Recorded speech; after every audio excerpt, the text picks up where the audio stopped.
Hello दोस्तों, no economics जानिए अर्थशास्त्र में आपका स्वागत है। आज हम बात करेंगे ग्रॉस डोमेस्टिक प्रोडक्ट सकल घरेलू उत्पाद की। जानेंगे सकल घरेलू उत्पाद यानी कि जीडीपी क्या होता है। पर इससे पहले कि हम जीडीपी की व्याख्या करें, हमें इसके इतिहास पर थोड़ी नज़र डाल लेनी चाहिए।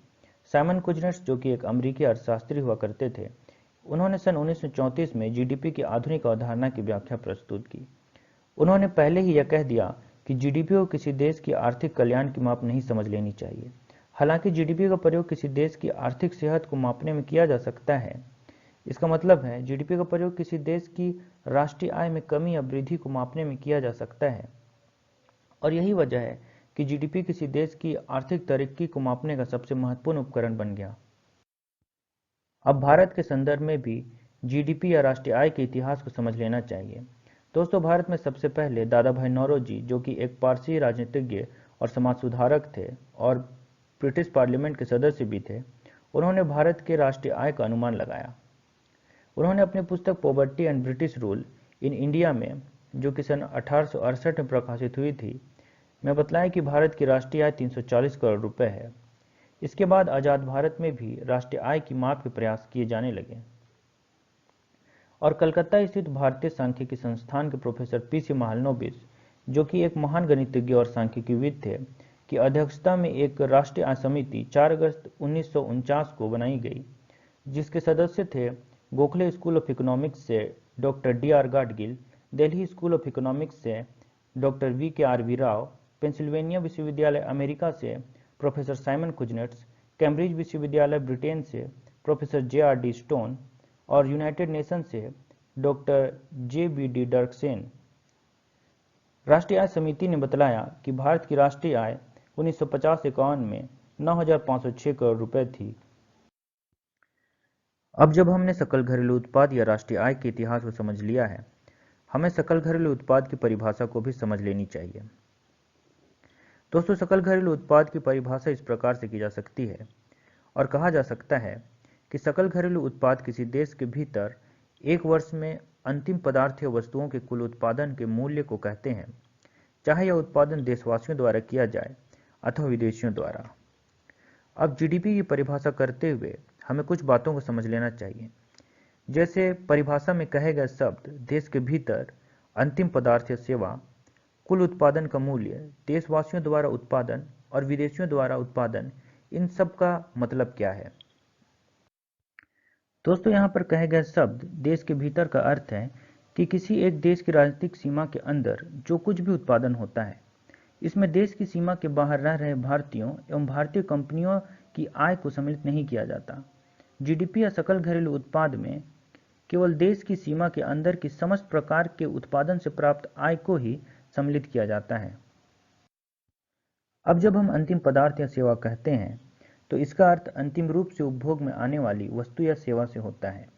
इसे मध्यवर्ती वस्तु या इंटरमीडिएट गुड्स को सम्मिलित नहीं किया जाता।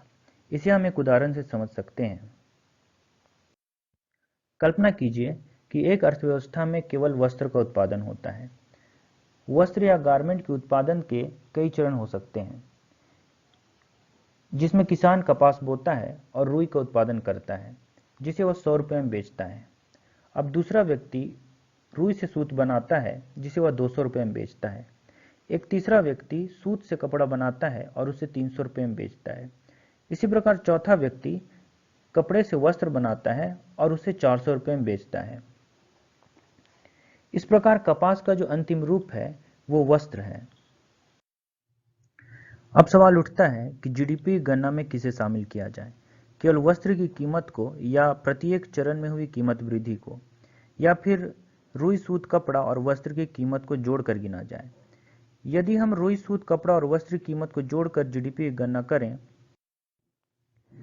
तो जीडीपी में दोहरी गणना या डबल काउंटिंग की समस्या उत्पन्न हो जाएगी और जीडीपी अपने वास्तविक स्वरूप से कई गुना अधिक प्रतीत होगा, क्योंकि हमने एक ही वस्तु की कीमत को कई बार गिन दिया है। जैसा कि इस उदाहरण में हमने रुई की कीमत को 4 बार गिन दिया है, जबकि रुई का उत्पादन एक ही बार हुआ था और उसकी कीमत पहले से ही सूत, कपड़ा और वस्त्र में सम्मिलित है। ऐसे में यदि हमें जीडीपी की सही गणना करनी है, तो हमें या सिर्फ वस्त्र की कीमत को या फिर केवल प्रत्येक चरण में हुई कीमत वृद्धि को जोड़कर जीडीपी की गणना करनी होगी। यदि हम अंतिम उपभोग पदार्थ जैसा कि इस उदाहरण में वस्त्र है की कीमत को लेते हैं या फिर प्रत्येक चरण में हुई कीमत वृद्धि के योग को लेते हैं तो दोनों ही स्थिति में जीडीपी का मूल्य एक समान होगा और यही जीडीपी की सही माप होगी, क्योंकि इसमें हमने ना तो मध्यवर्ती वस्तु या इंटरमीडिएट गुड्स को सम्मिलित किया है और ना ही किसी वस्तु की डबल काउंटिंग या दोहरी गणना की है। तो दोस्तों, इस प्रकार से हमने परिभाषा में प्रयोग किए गए शब्द अंतिम वस्तुएं एवं सेवाओं का अर्थ समझ लिया है। अब हमें जीडीपी की परिभाषा में प्रयुक्त शब्द पदार्थों एवं सेवाओं के कुल उत्पादन के मूल्य को भी समझ लेना चाहिए। यहाँ पर जो शब्द पदार्थ है, इसका अर्थ उस समस्त भौतिक वस्तु से है जिसे हम छू सकते हैं या देख सकते हैं।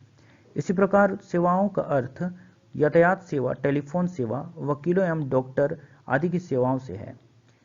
इस प्रकार उन समस्त वस्तुएं एवं सेवाएं जो किसी वर्ष उत्पादित या प्राप्त होती हैं, अर्थात उन समस्त वस्तुओं एवं सेवाओं को उनकी तय की गई कीमतों से गुना कर दिया जाता है।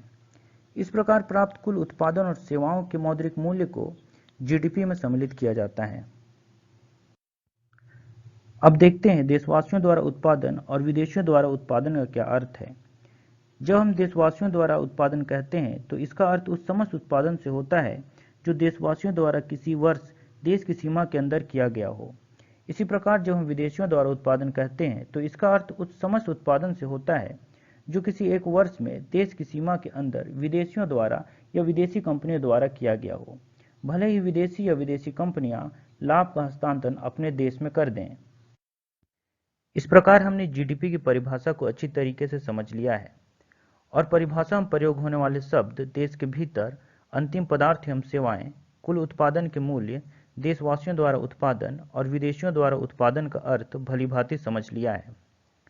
अब जब हम जीडीपी की परिभाषा करते हुए या कहें कि सकल घरेलू उत्पाद किसी देश के भीतर एक वर्ष में अंतिम पदार्थ एवं सेवाओं के कुल उत्पादन के मूल्य को कहते हैं, चाहे यह उत्पादन देशवासियों द्वारा किया जाए अथवा विदेशियों द्वारा, तो मैं उम्मीद करता हूं कि आपको इस परिभाषा को समझने में कोई समस्या नहीं होगी। दोस्तों, जब हमने जीडीपी की परिभाषा को समझ लिया है, हमें यह भी जान लेना चाहिए कि जीडीपी की माप के 3 दृष्टिकोण हैं या 3 अप्रोच हैं। पहला प्रोडक्शन अप्रोच या उत्पादन दृष्टिकोण, दूसरा इनकम अप्रोच या आय दृष्टिकोण, तीसरा एक्सपेंडिचर अप्रोच या व्यय दृष्टिकोण।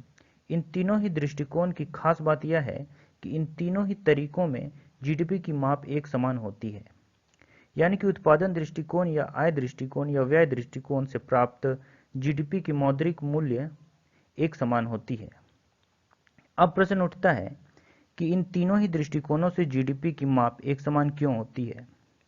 तो दोस्तों, जब हम उत्पादन दृष्टिकोण के अंतर्गत यह कहते हैं कि किसी वर्ष कुल वस्तु या सेवाओं के उत्पादन का मौद्रिक मूल्य, तो हमें यह भी समझ लेना चाहिए कि इस कुल उत्पादन को कोई ना कोई व्यक्ति बेच रहा है और कोई ना कोई व्यक्ति इसे खरीद रहा है।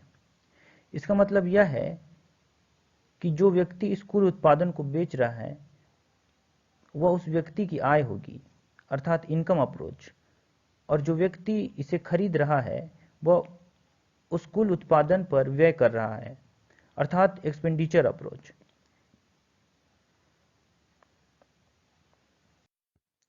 इस प्रकार कुल उत्पादन का मूल्य कुल आय के बराबर होगा और कुल आय कुल व्यय के बराबर होगा। यही वजह है कि जीडीपी के माप के 3 दृष्टिकोण जीडीपी के माप के समान आंकड़े प्रस्तुत करते हैं।